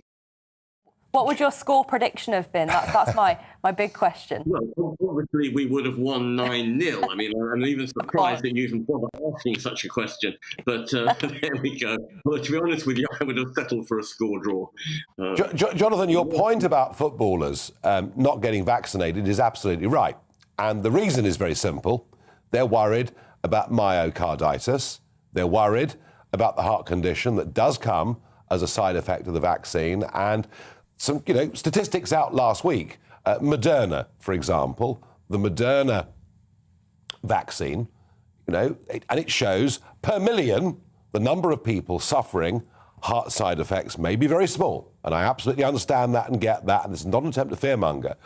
But what these fit young footballers are saying, as you say, 25% of them who play professional football have not had the vaccine. What they're saying is this illness poses me no threat at all, whereas side effects, even if it is a tiny percentage, do. And can you understand perhaps why they're in this position and why? No, I really have to reject that. I mean, I understand the reasoning, but I think it is totally flawed because, as you rightly said, the possibility of possible maybe side effects, when you put that in the scale, and then the other side of the scale of the hundreds of thousands of people who have not just been ill, but have died. And if you look at a global figure, we're talking about millions, how can the possible side effects outweigh the millions of actual deaths in the last 2 years? The total imbalance. And, at the end of the day, this is the biggest medical experiment worldwide we've ever had. And for people to be worried, OK, I can understand that 2 years ago when it first came out, but not 2 years down the line. when we've seen, the number of people like myself and maybe yourselves who've been boosted and had the vaccine and are perfectly fine, no symptoms at all, not even any side effects when we had the jab, compared to the millions. And, I just asked people to come around the hospital wards and see the people in the ventilators, or come to the cemetery with me and see the people I have buried. I mean, this is hard facts. And so I've got absolutely no sympathy for people who now object and now refuse and now put other people's lives in danger. So one of the other stories that you wanted to talk to us about was actually about Christianity and the sort of prevalence of Christianity and how that's actually dropping at the moment. Yes, I mean, I don't take any pleasure in this because it's a sadness for me when any faith is on decline. But yeah, I mean, in the 2019 figures, Christianity was only 51% of the population of Britain, and we expect it, the Office of National Statistics, to go down to be under 50%. That'll be the first time in recorded history that less than half of the country are Christian or have any faith at all, for that matter. And it puzzles me, really, because it affects other faiths too. And because on the one level, faiths offer two things that most people value. They value the sense of ethics, love your neighbour as yourself, 10 Commandments, 101 things like that. We all would sign up to that. If you asked anybody in the street, they'd tick that box. And the other thing is they value a sense of community. And we've certainly found during the last 2 years that other people are important, not just in helping us, but in terms of our sense of being, sense of camaraderie, sense of mental health. And churches, synagogues, mosques offer that. I suppose the problem is the theology. That they want the values, people, or they want the community, but they just don't buy the theology, whether it's, the virgin birth, or the Moses in the burning bush, or the people making a night ride from Mecca to Jerusalem, or Jonah swallowing a whale, or the crossing of the Red Sea splitting in half. And that's what is turning people off, which is a great shame. And what's noticeable is they're getting the other bits, the values and the camaraderie, from elsewhere. I don't want to major on football, but it was really noticeable that a couple of weeks ago when I went to a match, what did they do? They announced the birthday of a couple of people. Somebody celebrated their wedding anniversary on a video in half-time. And there was also a minute's silence for that poor child who was died, Arthur. And the whole stadium clapped for 1 minute. So it's almost as if the things that we used to do in church or other community places are now being transferred elsewhere.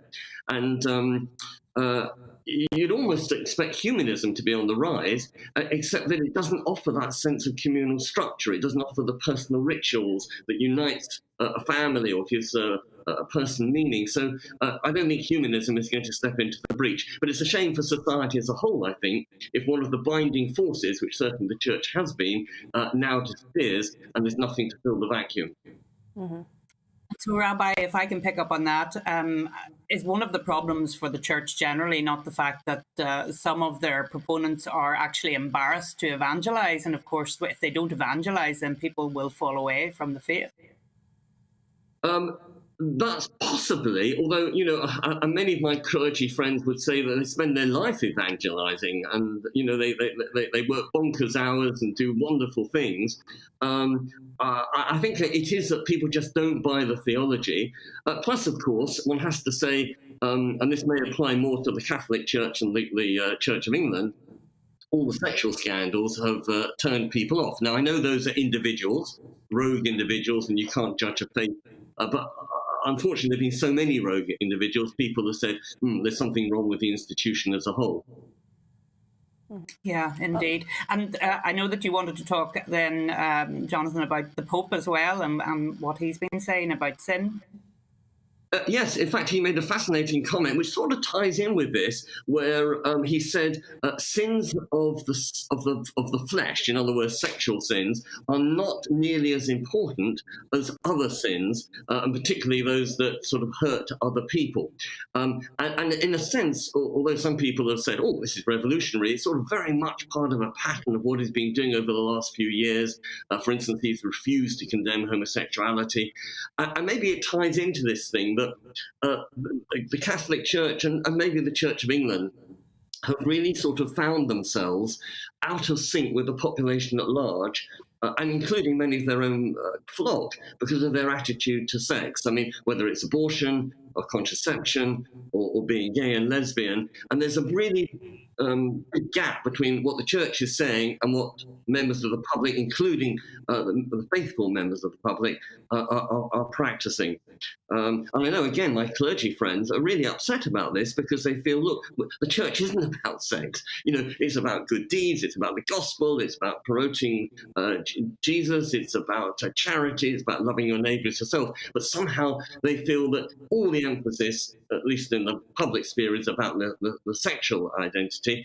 And they're actually quite keen for that to say, well, let's put that on the back burner. Let's concentrate not on what happens at night. Let's concentrate on what happens during the daytime. And the Pope is, I think, following that lead, or maybe giving that lead, and saying, actually, what you do in private is secondary to the way you treat other people Monday to Friday. Mm-hmm. Well, Rabbi, fascinating discussion as ever, and thank you once again for joining us on GB News this morning. Now, Paul, I know there was a story that you picked up on earlier this week, and this is about the new social mobility commissioner who's been appointed. What have you made of this? It's a really impressive appointment, actually. Catherine Birbal-Singh, who's a head teacher, I'm a huge admirer of hers. She's had an interesting political journey. She was once upon a time in the Socialist Workers' Party. She considers herself to be on the left, but she committed the sin of speaking at Tory party conference about 10 years ago. Since when she's been cancelled. And she's not orthodox. She isn't somebody who thinks that social mobility comes about through obsessing with race and obsessing with sex and sexuality. She's a traditionalist in terms of the importance of family and discipline and order. So I think she'll bring something really fresh to it, because social mobility, the lack of it, I think, is still a huge problem in this country. The top echelons of British society are still effectively a closed shop. People's opportunities in life are determined still largely by class and parental income and geography. And if you were fortunate enough to be born to rich parents living in a well-heeled part of the country, you're much more likely to get to Oxbridge. You're much more likely to become a leader in the fields of politics, media, business, law, etc. So there's a huge amount of inequality within the country that remains. And I'm glad that Catherine was appointed, because I think she'll bring a fresh approach to it, and one that is much needed. Well, it's certainly fascinating seeing how she runs the Michaela School, because there is so much in it that's about discipline, isn't it? As in, discipline is a kind of great equaliser. That discipline and uniforms and being incredibly strict on those things means that the kids can actually focus on the education instead and on their actual learning, rather than all those other things that can sometimes be such a distraction. All of it sounds fascinating, and the way Paul talks about this woman, she does sound extremely interesting. But just forgive my scepticism, but what can a social mobility commission actually do? Well, I think it can commission some really important research into where we actually need to focus our efforts in terms of improving social mobility. One of the bits of research that was done that was kind of heckled in some ways was a piece by the Education Select Committee on educational outcomes for white working class boys. I saw that. A group that tend to be kind of overlooked when it comes to social mobility in so many ways, because as you said there, Paul, there's a lot more emphasis on actual kind of physical demographics rather than anything else. So I think just even allowing the focus to go into the right areas, I think will be a huge step forward for real social mobility. Paul, what do you think? Yeah, I agree. I mean, it strikes me, and this, I think, is something that Catherine Birbal-Singh will try to address. When it comes to inequality, we do constantly focus on issues of race and sex and sexuality, etc. But very rarely, or not enough, do we focus on socio-economic background. I mean, if we're looking at things that hold people back, then socio-economic background is significant. But it seems to me that we don't concentrate on that. And, if you're a white working class kid in Wigan, your life's opportunities are not going to be as great as somebody, for example, middle class, born to rich Asian parents in London. So that's something I think that really needs to be tackled, and I think she'll bring that dimension to it. And Arlene, I mean, what do you think this commission should actually be focusing on? Well, I do think that, and I hope that she will look at the grammar schools in Northern Ireland. The fact is we still have grammar schools in Northern Ireland, despite the fact that Sinn Féin and socialists want to do away with grammar schools. To me, grammar schools are a great tool for social mobility. There are many people who come through those schools who otherwise wouldn't have got the education that they have achieved there. And I think it's a great enabler. We have some excellent secondary schools as well, of course we have, but they should be more on the vocational side, whereas the grammar schools should be more on the academic side. And I think if we open up schools in the way that we have them in Northern Ireland, I think that would be a great enabler right across the UK. And I hope she will look at grammar schools and our experience in Northern Ireland. It's interesting, Arlene. You know, I, for years and years and years, as leader of UKIP, argued for grammar schools, argued they were a great way to enhance and increase social mobility. And the argument in England against them now is, well, those that go to grammar schools, you know, live in wealthier areas and have wealthier parents. And that's actually because it is counties like Buckinghamshire, Lincolnshire and Kent that have kept grammar schools. So it's automatically self-selecting that the house values of the parents who send kids there are greater. I certainly feel in our big cities it would be a big, big step forward. But I don't know. I wonder, Paul, the Labour Party would never contemplate that, would they? No, not a cat in hell's chance. And, you know, to be honest, I don't like the blunt instrument of the 11+, but historically there is no question that grammar schools provided an outlet for working class kids from disadvantaged backgrounds who otherwise wouldn't have been able to advance in life to the extent that they did to do what they did. And it seems to me that we actually still have selection in the state education system, but it's now selection by wealth, selection by the ability of parents to be able to move to an affluent area where there happens to be a top comprehensive school. So these are real questions, I think, that need to be asked and addressed. Simply saying grammar schools are discriminatory and, you know, the state education system is much fairer. When you look at the way in which that selection by wealth system does exist around this country, we got to ask the question, would we rather that kids were selected according to their parents' wealth or according to their parents, according to their own abilities? As I say, I'm not suggesting a return to the blunt instrument of the 11+, but at least let's start having a debate about it. Mm-hmm. I think that breadth in education is really important. It's why I'm so pro things like university technical colleges, just to allow that sort of wider type of education to help suit, you know, kids with lots of different needs and different preferences and different abilities as well. I'm with you. Well, all morning you've been sending in your thoughts and opinions, and what is, you know, really quite a big news day after one hell of a week, and it really is quite powerful, isn't it? You kick off, Deanna, please. Trying to figure out where we are. We've had so many come through. So we've got Gillian here who says, even if the structures of the Nightingale Hospital still exist, and I know that there are none intact, there are little or no staff to run it. The NHS hasn't enough staff, so there would be none left for the Nightingales. Well, this was something that was discussed at the time when the Nightingales were actually implemented. But there were huge numbers of retired nurses and doctors that said they would come back and help. And from what I can see, a lot of those people who volunteered have simply been squandered. I think one of the difficulties is a lot of staff going off and having to self-isolate as well, which obviously isn't helping when it comes to hospital capacity And this is the pingdemic. Yeah, I guess it is. Archie says, people won't accept another lockdown. 2 years and counting is enough. Well, Archie, that's how I feel, but it's amazing. Actually, government is very, very good at scaring the majority into obedience. At least it has been up until now. Stephen says, Deanna, why don't you go for Brexit Minister? Well, there you are. Not quite that simple, Steve. I can't just knock on the door and say, hey, Boris, give me a job. Richard's talking about select committees. If the committees are so varied, then why is it such a disaster? Well, that scrutiny is really important. It happens in Parliament. It helps push ministers, T's get answers out of them. So I stand by the sort of select committee system. Yeah, I think that's absolutely right. And I honestly, actually, truth is, if you do watch those select committees, there's actually some very good stuff gets debated. Absolutely. It just doesn't somehow permeate out to a bigger audience. It's a very small audience that see and read what goes on, when some of the stuff actually is probably more important than more interesting than what happens in the House of Commons most days. I think there have been examples of it going a bit more mainstream, though, such as when Dominic Cummings was questioned by the Science and Tech Committee earlier this year. I think that definitely did get out. That was run across the media. Yeah, but I mean, you know, Cummings' box office, particularly when he's explaining his trip to Barnard Castle. Yes, Barnard Castle never forgets. Now, Christmas is just around the corner, but we will all be here in a way because you can join us for a Political Correction Christmas special when we look back on the year in politics. Now, we pre-recorded this last Sunday after the show, so here's a little snippet of what we talked about.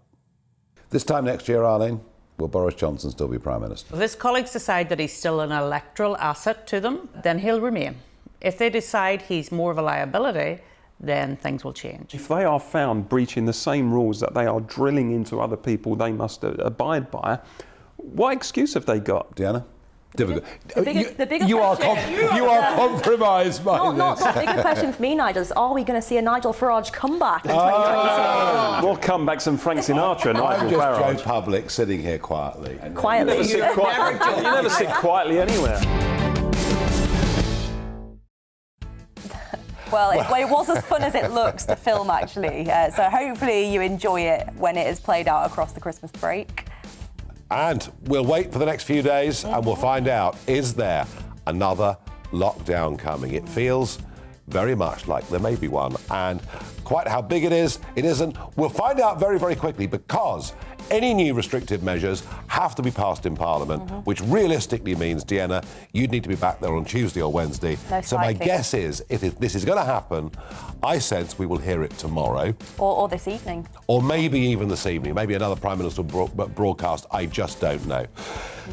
And it's going to be very interesting to see what the level of compliance is, given that lawmakers have been seen to be lawbreakers, and it doesn't encourage all the rest of us, perhaps, to behave. Yeah. Anyway, that is absolutely it from us today. Thank you for your myriad number of comments throughout the whole of the morning.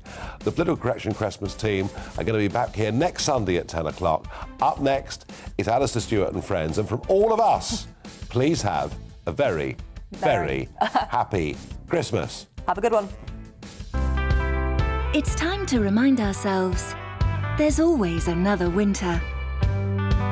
Canary Islands sponsors the weather. Looking ahead to today's weather, and it will be largely cloudy and dry with the best of the sunshine across the north and west. Here are the details. A lot of cloud across southwest England with hail fog over the moors in particular. A few breaks in the cloud may develop largely to the west of high ground. A dull morning across the London area and southeast England. A lot of low cloud along with some mist and fog there. Temperatures around 6 degrees. Wales will see the best of the sunshine, particularly across the west of the country. Lower cloud further south and east, with Cardiff often staying cloudy. The Midlands will remain dry with a lot of cloud. Some mist and fog patches around too, but these may lift later today. Chilly for all with highs reaching around 6 degrees. Northwest England will see plenty of sunny spells, but northeast England will continue to remain cloudy and grey with some fog patches there. Many places struggling to get above 5 degrees. Wind remaining light too. Across central and western Scotland, there'll be plenty of sunshine. However, southern and eastern Scotland will see a lot of cloud along with some mist and fog patches too. After a grey and murky start across Northern Ireland, it may begin to brighten up a little as we head towards lunchtime. Maximum temperatures will reach around 7 degrees there. Through the rest of the day, some patchy rain and drizzle will move into north and east areas, drier elsewhere.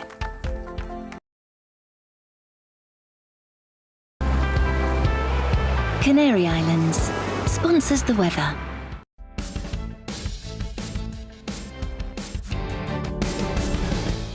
You're watching GB News live across the UK and the world on our digital stream. GB News is Britain's news channel. We are the UK's home of discussion and debate from all perspectives. We are here for you. Don't forget to join our YouTube community by clicking on that subscribe button. And if you want the GB News app, you can click and catch up on programmes anytime. We love to hear from you, so email us. gbviews@gbnews.uk. Thanks for being part of the GB News family. My name is Andrew Doyle. Join me every Sunday evening at 7 p.m. for Free Speech Nation. This is a show where we address current affairs and news stories of the week with the help of two wonderful comedian panellists. I brought in comics because I want to give it a lighter edge, and also they work for less. See you there.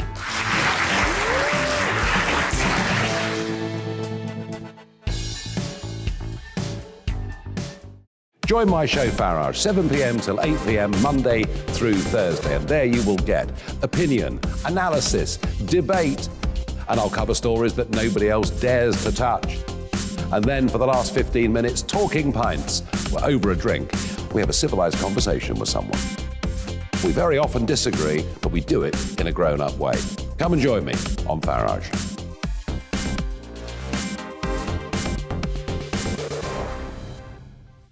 I'm Colin Brazier. I've reported from more than 70 countries around the world, covered wars from Afghanistan to Iraq, from Lebanon to the Balkans. I'm trying to bring that experience, that feel for events, to the studio. And something else, I'm ready to give an opinion. Today's stories with a spark. Brazier from 8 p.m. weekdays on GB News.